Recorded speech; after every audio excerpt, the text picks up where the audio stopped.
তিনেরটা। একটি পুকুর কাটাতে 50 জন গ্রামবাসীর 18 দিন সময় লেগেছে। পুকুরটি 15 দিনে কাটাতে হলে অতিরিক্ত কতজন লোক নিতে হবে? অতিরিক্ত তার মানে আমাকে আলটিমেট লাস্টে বিয়োগ করে দেখাতে হবে যে এতজন আরো এক্সট্রা লাগছে, এক্সট্রাটা বের করতে হবে। হলো, দেখি কি এক্সট্রা ধরে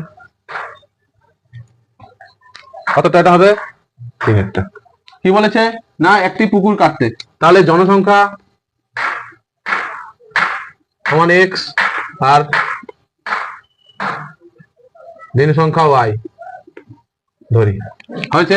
তাহলে আমি যদি লোক বেশি নিই তাহলে আমার দিন কম লাগবে, পরিষ্কার কথা। একটা পুকুরটা তো ফিক্সড, পুকুরটা এখানে সেম। একটা পরিষ্কার ধরো একটা ঘর পরিষ্কার করার কথা, তুমি একা তোমার ঘর পরিষ্কার করতে কম সময় বেশি সময় লাগবে, কিন্তু 3-4 জন মিলে যদি পরিষ্কার করো ভাই বোন সবাই মিলে তাড়াতাড়ি হবে। সেম জিনিস। তাহলে কি সম্পর্ক? ব্যস্ত সম্পর্ক।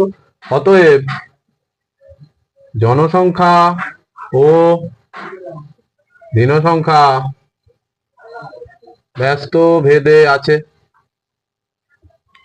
অতএব x is proportional 1/y, x সমান k/y হয়ে গেল। তাহলে প্রথম ক্ষেত্রে x এর মান কত দেওয়া আছে? x হচ্ছে আমার জনসংখ্যা, তাহলে 50 জন গ্রামবাসী, 50 জনের k/, কতদিন সময় লাগছে? না 18 দিন সময় লাগে, তাহলে 18 দিন হলো।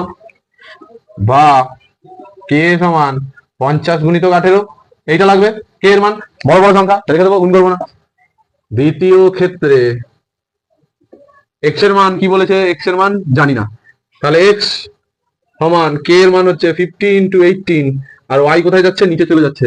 কি বলেছে? 15 দিনে শেষ করতে হবে। না এটা 15, এইটা বের করলে অঙ্ক হয়ে যাবে। সুন্দর দেখতে পাচ্ছি কাটাকাটি হবে।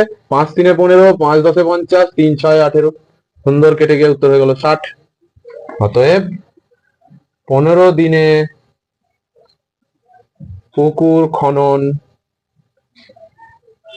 শেষ করতে হলে 60 জন লোক লাগবে। কিন্তু আমাদের এটা চাইনি, বলেছে আর অতিরিক্ত কতজন লাগবে। তো আগে কতজন ছিল? 50 জন ছিল, তাহলে 60 থেকে 50 বিয়োগ করলে এখন পাওয়া যাচ্ছে 10 জন। অতএব